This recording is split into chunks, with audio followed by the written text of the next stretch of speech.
नमस्कार फ्रेंड्स, दिल से दिल तक में मैं सरस्वती खंडूड़ी आपका स्वागत करती हूँ। दोस्तों, बहुत दिन हुए कविताएं सुनते।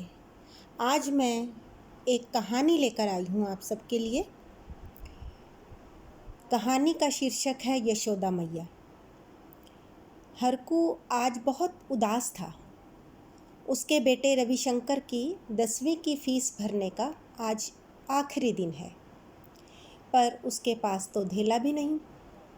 बरसात ने सब तहस नहस कर डाला। पकी पकाई फसल आंधी तूफान और बारिश की भेंट चढ़ गई। पिछले 4 दिन से राम जी ऐसे बरस रहे हैं मानो घर द्वार भी डुबोकर ही मानेंगे। वह बार बार अपने खेतों की दुर्दशा देखकर जार जार रोता और प्रभु से प्रार्थना करता कि अब तो रहम करो, मेरे बच्चों के मुंह का निवाला तो मत छीनो।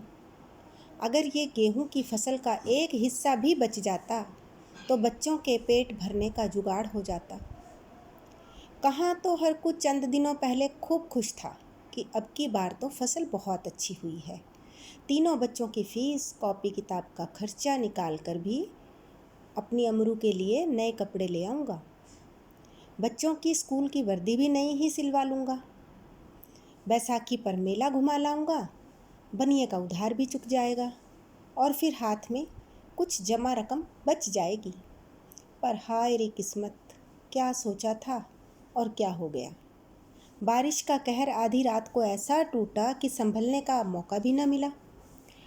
आज अगर फीस न भरी तो रविशंकर की तो पूरे साल की मेहनत इस फसल की तरह बर्बाद हो जाएगी।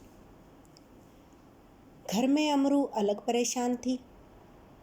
वह बेशक पति की पीड़ा समझती थी, पर यूं उसे अंदर ही अंदर घुटते भी तो न देख सकती थी। हरकू और उसकी उम्र में 8 बरस का अंतर था। उसकी पहले वाली रविशंकर के जन्म के समय जचगी में ही गुजर गई थी।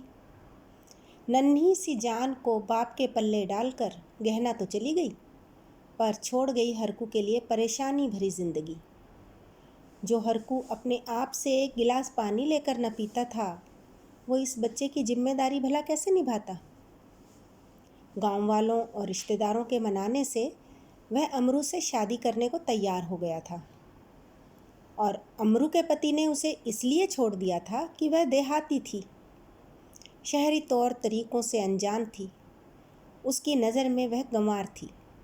यूं तो वह गांव के सरकारी स्कूल से 10वीं पास थी। बिन माँ के बच्चे को माँ का प्यार मिल जाए और अमरू की ज़िंदगी का ठौर ठिकाना हो जाए, यही सोचकर सबके समझाने पर उसने ये शादी कर ली थी। अब उससे भी एक लड़का और एक लड़की हो गए। लड़का गोद में था और लड़की 5वीं कक्षा में आ गई थी। पर आज की परिस्थितियों ने उसकी कमर तोड़ दी थी। वह अपनी बर्बादी का मंजर अपनी आंखों से देखकर घर लौट तो आया, पर चिंता और विषाद से निवाला गले से नीचे ही न उतरता था। वह अमरू से बोला, भगवान, मैं हार गया। मुझे तो समझ में ना आ रहा कि क्या करूं जिससे रविशंकर का साल बर्बाद होने से बच जाए। और वह रोटी तोड़ते तोड़ते फफक कर रो पड़ा।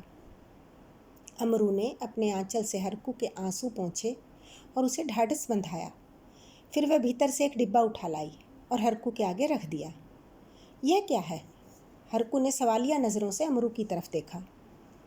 जी, इसमें मेरी कुछ जमा पूंजी है। हरकू ने गिने तो पूरे 25,000 थे। इतने पैसे तूने कैसे बचा लिए? मैं तो तुझे घर खर्च के ही पैसे दे पाता था। रविशंकर के बापू, आने वाले समय को किसने देखा?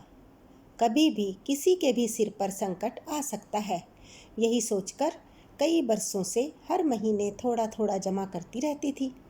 आज हमारे बेटे के काम आ जाएंगे तो मेरी बचत सफल हो जाएगी। हरकू की आंखें छलक उठी। उसने अमरू को गले से लगा लिया। तुमने कभी बताया तो नहीं? बता देती तो क्या ये पूंजी आज जमा रह पाती? छोटी मोटी ज़रूरत पर हमारे हाथ कुछ न कुछ तो निकाल ही लेते। इसीलिए मैंने इस बारे में कभी कुछ नहीं कहा। पर स्कूल में तो 28,000 भरने हैं। चिंता न करो जी। लो, मेरे पास ये कुछ रुपए और भी हैं। कहते हुए उसने अपनी बंधी मुट्ठी हरकू के आगे खोल दी। उसमें 5,000 रुपये थे। अब तो फीस चली जाएगी ना हमारे बेटे की। हाँ, पर जब से लॉकडाउन हुआ काम धंधे बंद हो गए थे। हमारे गांव के सेठ हीरालाल की नौकरानी काम पर नहीं आ पा रही थी और सेठानी से काम न होता था।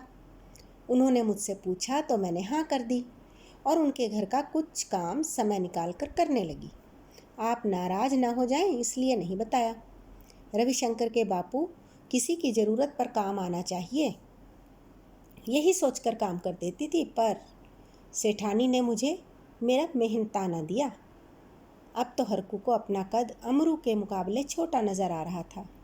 उसने अमरू के हाथ थाम कर कहा, अमरू, आज तूने मेरी इज्जत और हमारे बेटे का भविष्य दोनों बचा लिए। मैं तेरा यह एहसान कभी न भुलाऊंगा। कैसा एहसान जी? क्या मैं रविशंकर की माँ ना हूँ? चाहे सौतेली ही सही, पर हूँ तो माँ ही। हरकू ने अपनी उंगली अमरू के होठों पर टिका दी। न अमरू, कभी खुद को सौतेली मत कहना। जो तूने किया है वो तो सगी माँ भी न कर सकती थी। वो हमारा बेटा है गहना। गहना ने तो उसे जन्म मात्र दिया था, पर माँ के सारे फर्ज तूने निभाए हैं। और जानता हूँ कि तू अपने जाये से ज़्यादा उसे लाड करती है। तू तो उसकी यशोदा मैया है रे, और वो तेरा कन्हैया।